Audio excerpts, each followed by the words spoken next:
For this week's Wellness Wednesday, we have Lexi Maguire, RN with Springfield Center for Plastic Surgery, to discuss ear piercing. So Lexi, thank you so much for joining us this morning. How old do patients have to be to get their ears pierced? Hi, thank you.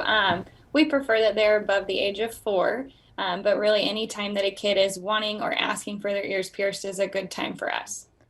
Yeah, and why did you guys start offering this service?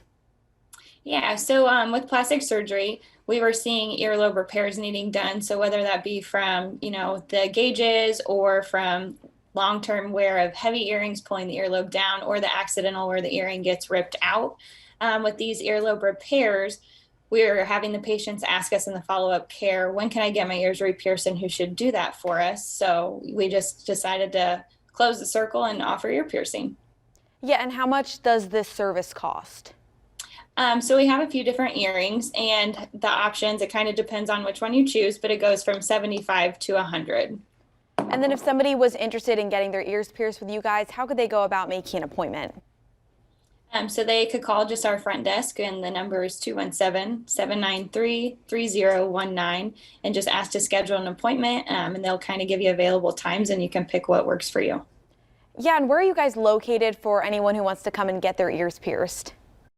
So we are at 2901 Greenbrier Drive here in Springfield. And then why should people come to you guys, to medical professionals, to get their ears pierced over all the other options that are available? So it is nice. Yeah, we are a medical facility, so we can encompass like if there's any adverse reactions. So an allergic reaction, an infection, we can help you obviously get over that, versus if you just off the top of my head were to go to Claire's, they can't give you the medical advice of what to do for any of those problems. Yeah, and then what kind of aftercare should somebody take with getting their ears pierced? So we just recommend that you clean them 2 to 3 times a day, either with peroxide or alcohol. And our little patients have told us that the peroxide burns a little bit less. Either one of those is really good cleaning agents, so we don't have a preference. It's really just up to you.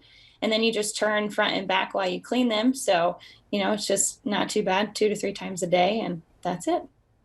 Yeah, and then, if you maybe have a child that's kind of scared of getting their ears pierced, what's kind of the best way to go about helping them get over that fear? So I like to tell them we have just a little bit of numbing cream we can put on there, which we actually do. If that's something they'd be interested in, we can absolutely prescribe that to them beforehand. And then there's always suckers at the end. So I feel like that's a win-win. Let's get this over with. You can get a sucker. Sometimes I know parents have bribed them with candy, but just really making the patient feel excited and comfortable with what you're going to do is the biggest step in getting the child over that fear. That's some great information. Thank you so much for speaking with us this morning. Thank you.